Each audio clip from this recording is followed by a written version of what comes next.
Hey everyone, hope you're having a good day. My name's Andy. My channel is Finding Value. Today we're going to go through Twitter, see what people are sharing on social media. I'll interject my financial opinions as we go through it together, generally related to three different topics: wealth building, commodities, and/or financial topics. Let's dive in. Let's take a look, see what's going on. It's at Financial Score Finance, and if you want to join our community, finding-value.com. That is where I dive deeper into all of these topics and subjects, looking for potential investment opportunities, sharing those opportunities with everyone on great low risk, high reward investments. So coming on down, Ross J. Brown, it says the energy sector, XLE, which is the ETF, is still stuck below its long term trend line relative to the rest of the market SPY. So he's got this and it's been going down, down, down, and he says we're still stuck below it. Now, when I pull up XLE versus the S&P 500, this is what I see. I see something completely different. The oil and commodities bull market came up, up, up in the 99 to 2008 peak. We peaked out.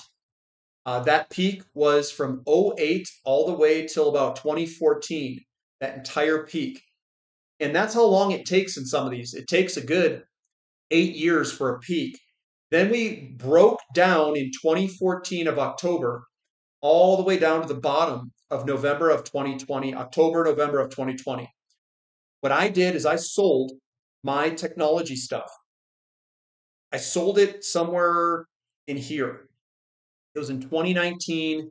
Now, late 2019, early 2020 is when I sold it. It was right before the COVID crash. I luckily got out before that crash occurred. I did not get the whole move. I fell down some and I was down some, but I didn't time it perfectly. Don't think that. But I did time my buy really well.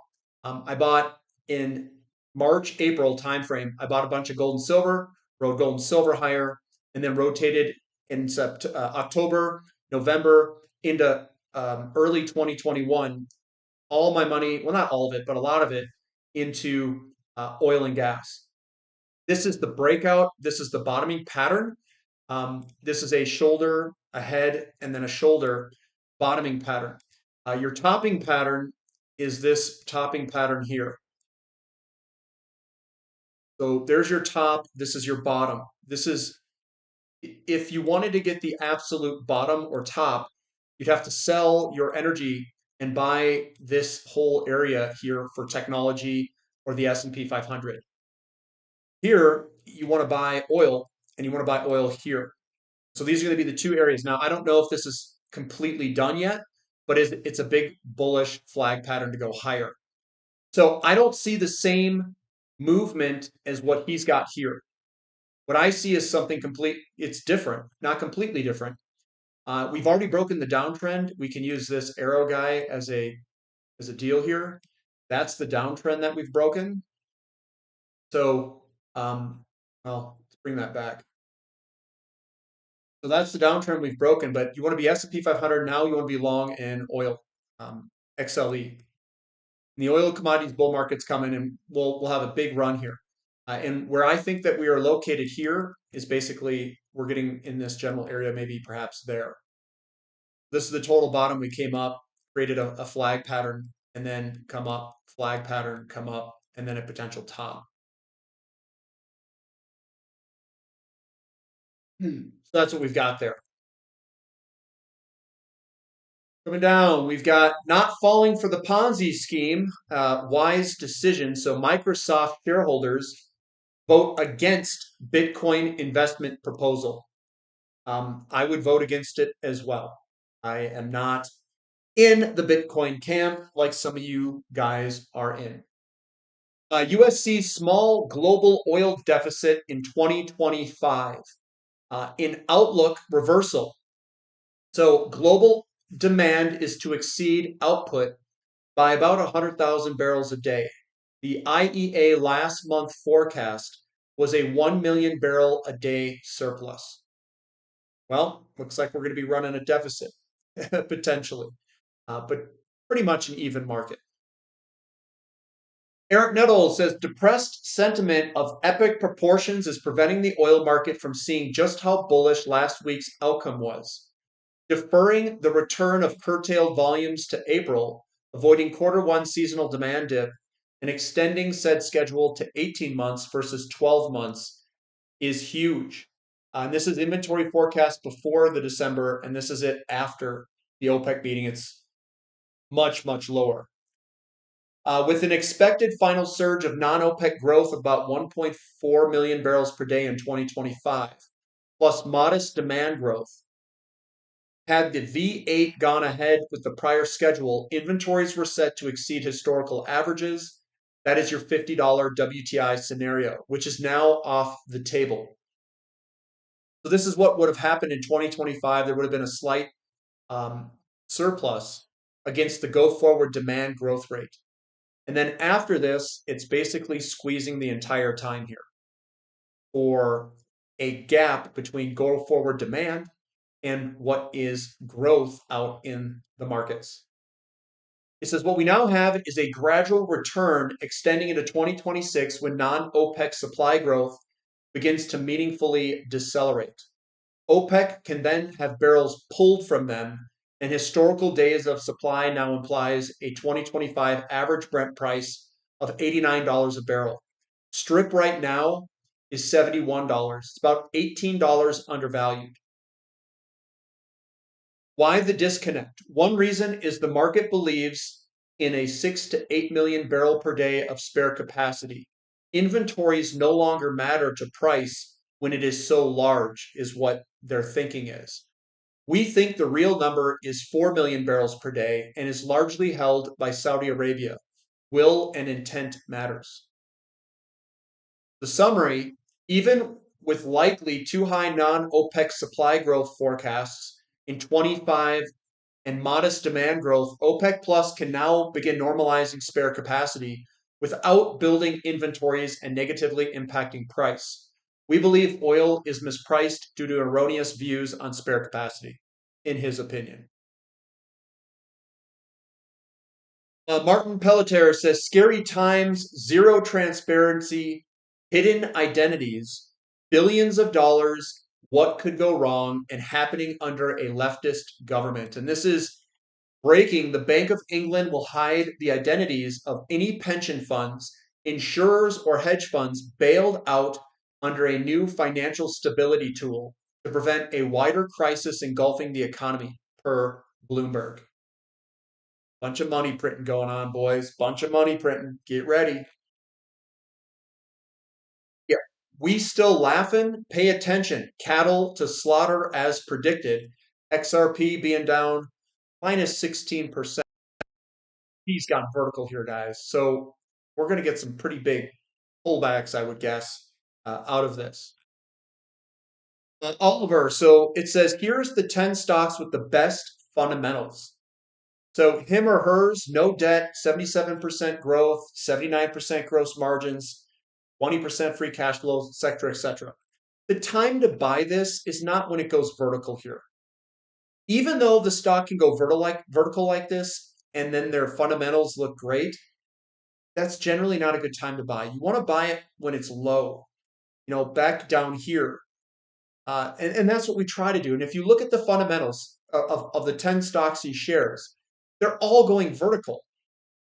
But that could be a function of your market condition and your cycle. These are all subjected to cycles. Your time to buy Palantir is down here, not up here. That's not a good entry point. Look at these, all these way, way up. Boom, boom, boom, boom. I mean, again, you wouldn't have bought in this stock here or here. You want to buy it when it's down and then it's starting to come into strength, not when things go vertical like this, because that's when your risk goes way up of getting a big pullback. That one looks a lot better there. Visa's an absolute animal though. And ServiceNow, yeah, that's a pretty big animal there too. And Uber, I don't know about that one. Anyway, we'll come back. About some of these stocks going vertical, they're not good entry points, no matter what the fundamentals are. I'm telling you, Argentine become the South American powerhouse. Amazing things are happening there. And he's talking about Argentine oil output is poised to hoist Colombia from South America's top three. Shale boom means Argentina will trail only Brazil and Venezuela. And whenever you get these big booms in your production of oil, it is very good for the country. Very, very, very good. Basically, oil production. If you've got a surplus of oil production, you can generate cash for the country, and you get perhaps exports if you're exporting oil, which is generally very good for a country. Eric Yoon says, some of my longtime followers may have noticed that some of my threads are flooded with BTC trolls. Do not despair, friends. All is not lost. Though the Bitcoin horde breached helms deep my threads, we shall prevail at the end. A knight in white, gold, and silver shall save us. Yep. And there's a lot of Bitcoin trolls trolling me too. So good luck with that, guys. Good luck with the retail guys jumping in towards the end of a bull market. Here's David Burrows. I really like some of these charts that he's got here. He says, while breadth continues positive overall for equities, I don't love the persistent drag in the ever important semi sector. This looks like crap. Semi sector, big move lower, coming on up in a rising wedge, breaking to the downside, big bearish engulfing that occurred here recently. This is a big breakdown in semiconductor ETF. Ethereum looks terrible here. This is from Northstar. Ethereum with the throw over top and then the big selling pressure move lower. We'll see if that continues, but that's looking pretty weak. Jacob King says Bitcoin and Fartcoin are virtually the exact same thing, just spelled differently, which highlights just how inherently useless Bitcoin truly is. It's completely true, though. Both of these coins are the same thing, except people are attributing Bitcoin to this big old thing. When we trade commodities, the price goes between two levels. The price goes between the cost curve, which is the low end, and then demand destruction is the high end. And the price, for the most part, trades between those two levels: price destruction or demand, and cost, basically where you cut back on supply for the cost curves. Now, some people will say, well, it costs so much to do Bitcoin. Guys, that is just stating how inefficient it is to create the hexadecimal number. Bitcoin is the least efficient.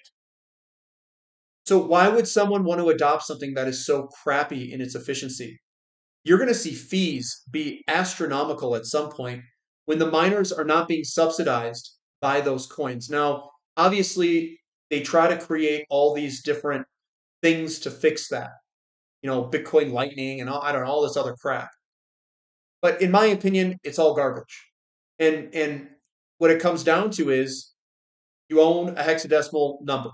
So what? And Fartcoin is the same thing. It's just packaged up a little bit different. We've got nice, here's gold. So GLD alert, the borrowing fee for shorting GLD shares is breaking out.